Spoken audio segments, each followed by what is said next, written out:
Okay, we're moving to a section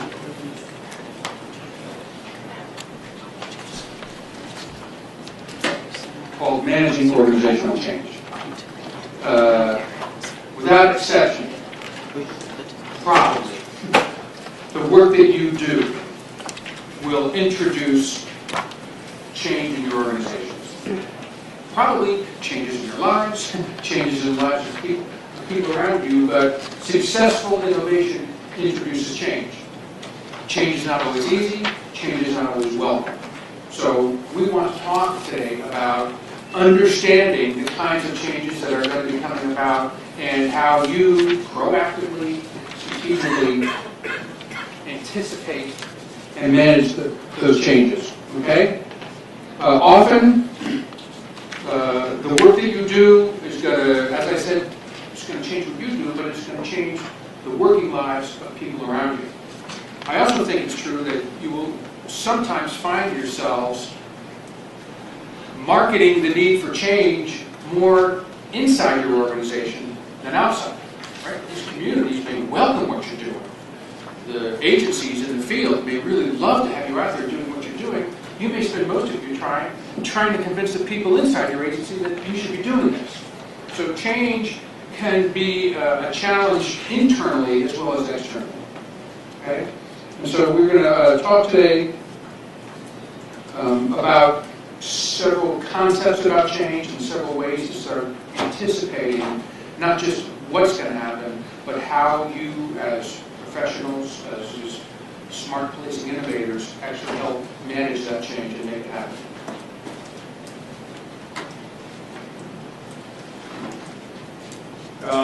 You all know I'm Chips, and Noel and I actually have known each other for quite some time. I was part of the original entry into the Chicago Police Department, run by Mayor Daley. It's the second largest police department in the nation, and they wanted a fundamental and sweeping change there. They wanted a new strategy, and that's how we developed the CAPS idea, the concept. Part of that, I also went with NIJ and encouraged them to do an evaluation. That's what brought Wes Slogan into the project. And that did last 10 years, and we thought we were doing something special there. You are doing something special here. I want to emphasize that before we get too much further, is that many of you have talked about the importance of the project you have underway. Lansing talked about it yesterday when you brought up, Larry, when you brought up this concept of you hope to re-energize the department through this grant, the grant from BJA. LA is talking about the kinds of new uses of data and analysis that will change the way their department responds in their community and responds to trends in crime faster and much more energetically in a focused way. All of you were talking about economic realities and having to be more effective. This is not what many people do, and that is when they try an initiative, they just sort of add something on to what they're currently doing. What we're suggesting here is that it's not just to be grafted on to your initial organization, but we're talking about making a difference and taking your department and the relationship with the community to the next level of performance and effectiveness. That's a pretty big challenge, and it's pretty exciting. So the lesson objectives today are to understand organizational change and understand it's a complex process. It's not just getting sort of the idea of smart policing right. It's understanding how your organization functions as an organic unit, its dynamics. You're going to learn a different way to influence change in your organization. And it's, quite frankly, not for the faint of heart. Okay? This is a really serious endeavor that is going to require a champion. And I want you to think about yourself as being that champion. Defining organizational change is that police traditionally think that organizational change is really just a new strategy or a program. And you've seen this many times as you were an officer. You say, what's the flavor of the week? All right, you know, we got a new chief, we're going to have a new idea, big deal. I've seen them come and go. All right, we're not talking about that. We're talking about that introducing a program, not a program. Community policing was introduced as a program. It generally was grafted on to what you did. You did a little training in that, you went out and you sort of engaged them, but you had to answer all the calls. The calls took you off the beat. The calls took you away from community policing, but nobody ever acknowledged that because they didn't realize that was part of your responsibility and that you still had to handle those. So when we're talking about organizational change, SPI, Smart Policing, defines it as redesigning or reorganizing the agency structure. Such things as radical combining the investigation division with the Bureau of Operations, with patrol. Something that's traditionally separated. Or you take a look at developing new capabilities that require new skills. We're talking about crime analysis taken to a different level. We're talking about a new dimension of making new data available that you traditionally don't use. We're talking about using intelligence analysis. And that makes a substantial and far-ranging difference. We're talking also about setting new priorities. Maybe you're no longer going to dispatch to all non-injury accidents. Maybe you're not going to do reactive policing as much anymore, but you're going to staff those calls. You're going to move to more proactive areas so you get more manpower or personnel to be able to do that. Those are the kinds of issues we're talking about when we talk about organizational change. Why is organizational change needed?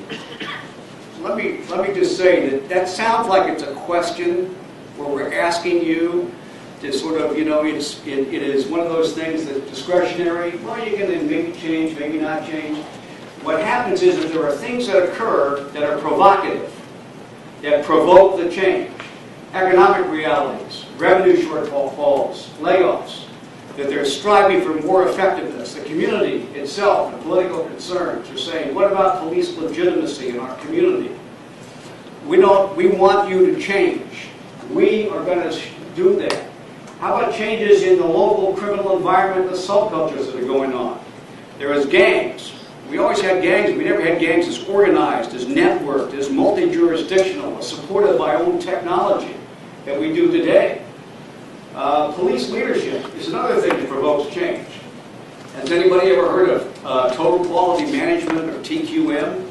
You know, they come in, they say, okay, we're going to do this. It really requires a massive change in your organization. It's not just grafting it on. Technology can do that. I did some evaluation of a major crisis in policing, and one of the things that the police commander said is we couldn't keep track of our officers. They were all using their BlackBerries and their stuff to communicate through social networks during this hostage situation. And here we're trying to command it, and they're talking to their partners behind the building versus this, and we have no idea what they're doing or where they are. So technology can have a huge effect on that as well. Managing organizational change. One of the key components that I want to leave you and understand fundamentally is you need to have a champion. All right? And you need a change agent. Frequently a change agent can be a consultant that will come in and help advise the champion on what they have to do next, how to keep track of it. You have to have a vision, and that vision comes from your knowledge and experience about what we're talking about when we talk about taking it to the next level of effectiveness. You have got to be able to explain that. You have got to be able to show a passion and a commitment. You need to be able to build momentum. And the way that you do that within the organization is you get stories. I know that many of the researchers have been talking about getting data, but I'm talking about the stories that we all in our culture consider to be important. The informal kinds of things that make a difference in the way that we consider whether we're doing the job as real police officers or not. That's what we're talking about. Getting stories of success and then being able to sustain organizational change. Now, as I said, it's not for the faint of heart. If you're planning to change the organization, you are going to incur lots of resistance. Did you hear what I said? You're going to incur, I used to have a full head of hair, okay? And I've been into these things, and I've incurred lots of resistance to organizational change. That resistance is not a bad thing because it really pushes us to really refine our arguments, to increase our persuasion, to amass better data to support our arguments and our reasons for where we want to go. So you want to be able to anticipate the sources of resistance. You've got to say, this rank and file is going to feel this way about it. The mid-level commander is going to feel that way about it. The city council is going to be divided on this. The labor part of this is going to go this way. You need to be able to educate, communicate, participate. You've got to be able to cooperate and co-opt. That's how we've tried to design this conference a little bit along those lines. I mean, you know, you've heard about the education that's gone on, the cooperation, the sharing, the openness of the dialogue, the questions all the time from you. We've tried to model this idea of organizational change. And the final one is coercion. That's explicit or can be implicit, but it's autocratic. An example of coercion, well, it's Bill Bratton in the CompStat process in New York City. You don't have the numbers, you didn't make the change, you walk back to your station house, you lose your car today. I mean, that was a pretty, you know, I mean, this is, talk about coercive change.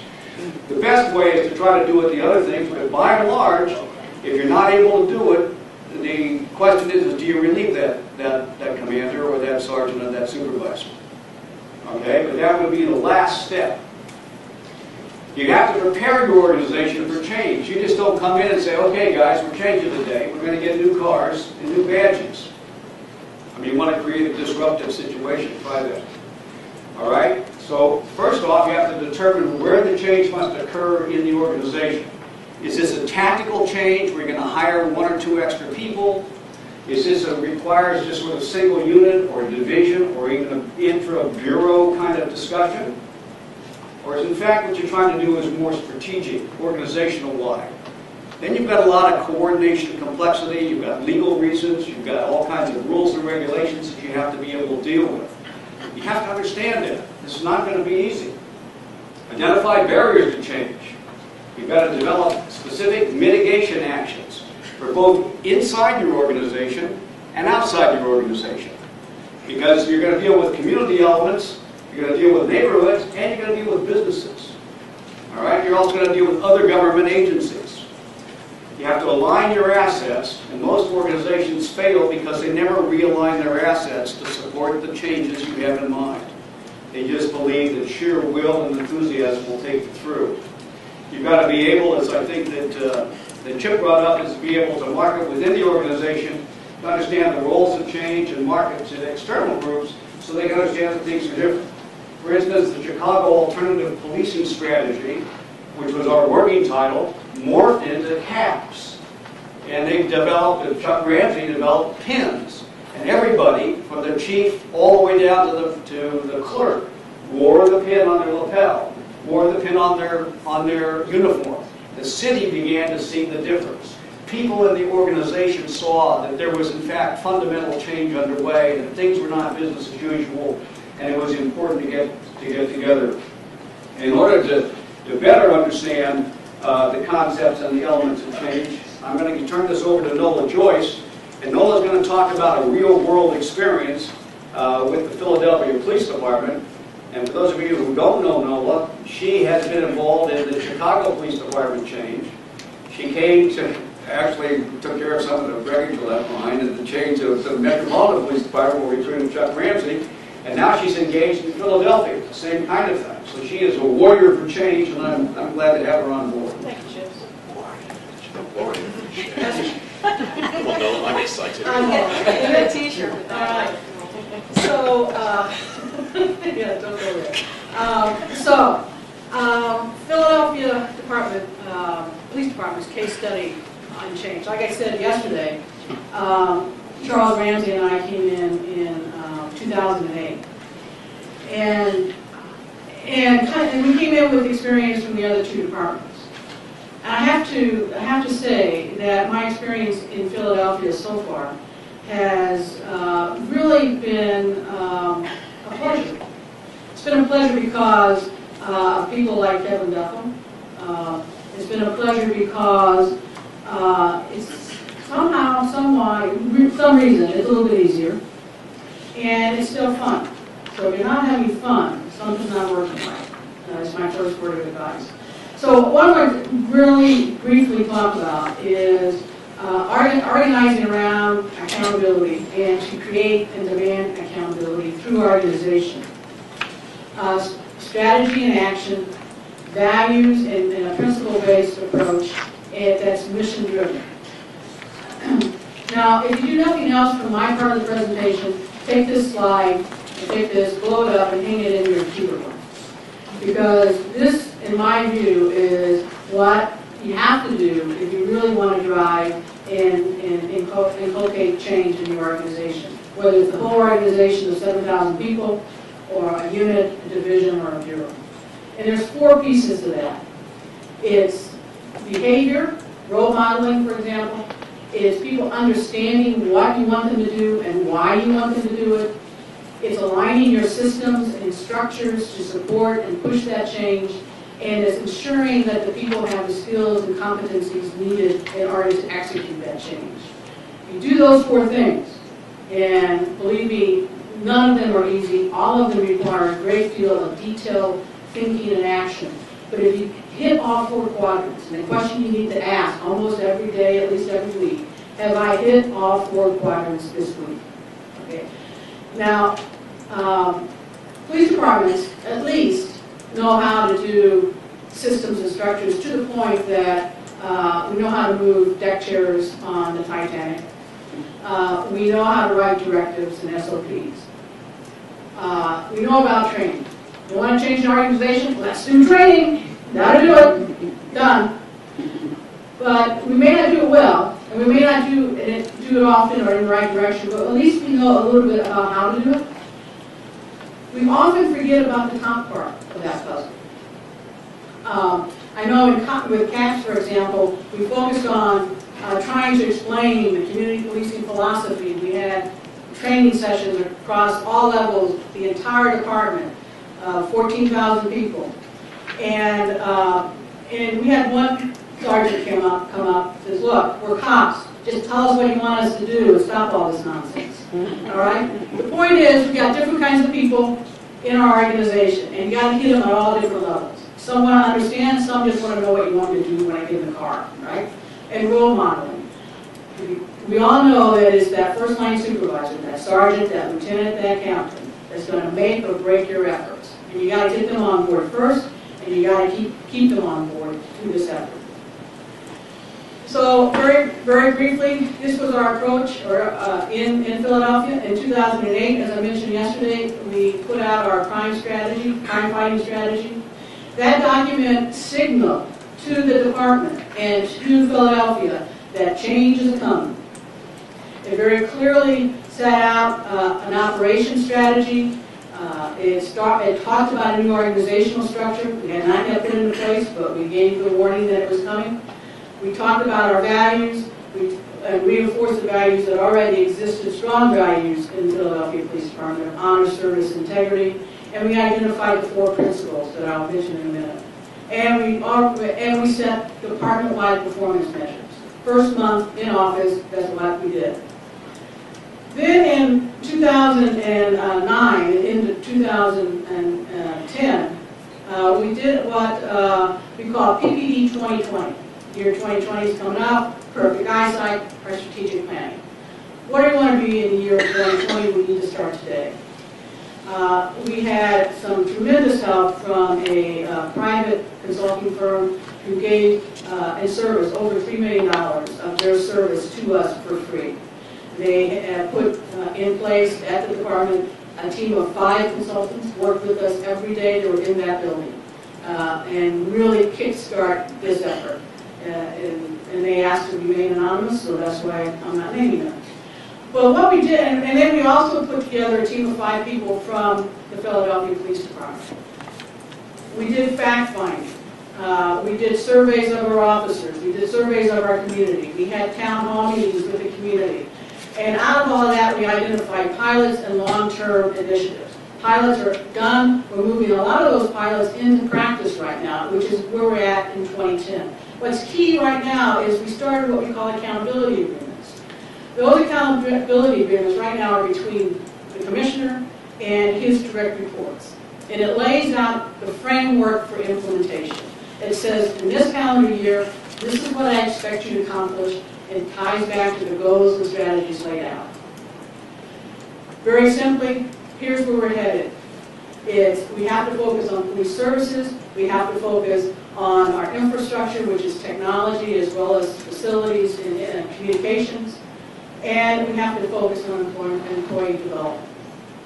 The principals are driving all of that. They're not necessarily linked to a particular initiative, except just to say that collaboration, prevention, smart policing, and continuous improvement is how we're going to push this organization forward, and how we are pushing it forward every day.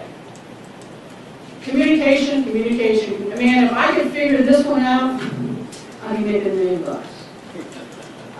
This has been the most difficult thing in all three organizations. How do you get the word down to the officer? How do you get past the filter? How do you get people to understand what it is we want them to do and why?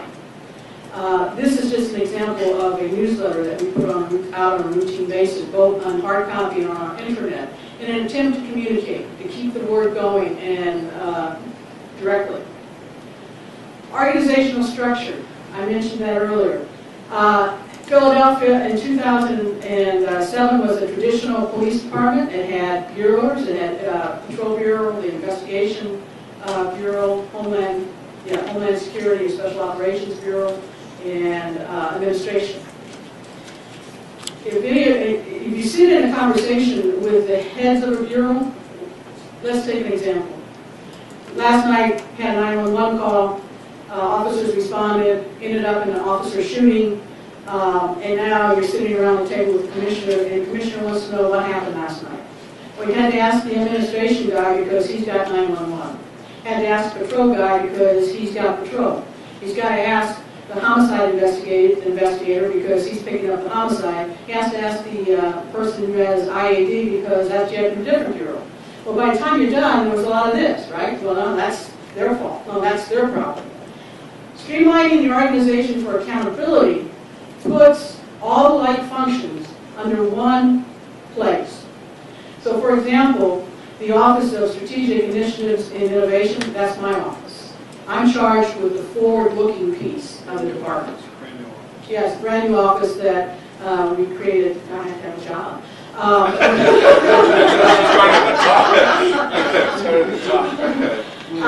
That we created. Again, is the forward-looking part of the organization. On the other side is the Office of Organizational Accountability. That's the Office of Professional Responsibility, our IAD, our Quality Assurance team, and our Integrity Office is in there. Are they doing the right things right? Is what we're talking about there. And then you have the real operations.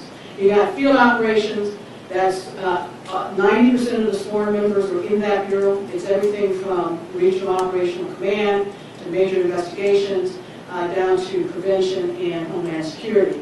The other thing we did is we pulled out of investigations the the detectives who investigate shootings and robberies and burglaries and so forth, and put them in regional operation command with the patrol divisions. Again, the intent is streamline the communication, streamline the structure, hold the accountability in the structure itself. And then on the other side is the backroom office, and one person is in charge of all the backroom operations. We also reorganized, if you will, down to the patrol level. In Philadelphia, as perhaps many of you, they operated on a sector basis, very small sectors. You go into a roll call, you sit in a crime brief, and people talk about sectors. But they can't staff sectors, don't have enough people to staff sectors. So they were already combining sectors. We said, let's do this in a formal way. So we put it out to the district captains. They created the PSAs, Police Service Areas. Every patrol member, except for what we call the 5 Squad, and they're the tactical group, but every other patrol member is assigned to a PSA. It's headed by a lieutenant, 3 sergeants, and a team of officers. They work that PSA, and it's over a 24-hour. So they work that PSA, they work it as a team. They answer calls in that PSA, and where we're at today is we're introducing problem solving in every PSA in the city. Every PSA is required to have a community meeting, to reach out and start meeting and reading and working with, more importantly, working with the community on crime and disorders problems in their PSA. So we're building a team concept with community accountability. So what's a smart police organization? Well, for us, it's one that aligns strategy with action. It's one that communicates early and often in as many ways as possible about what's happening, why it's happening, and what's expected from you as a result of it. It's a finding of accountability for outcomes, not just activities, but outcomes. It tracks and both actions, what we did, and the performance measures resulting from that action. And it works toward continuous improvement. I've heard it's been said that there's 3 reasons why organizational change fails. One reason is that it's often done in isolation. Okay? We sit in, whether it's in the puzzle palace of the headquarters or in your own analytical unit, and you think about your change and you try to do it in isolation. Second reason is we spend too much time looking backwards and not enough time planning forward. Very important point to think about.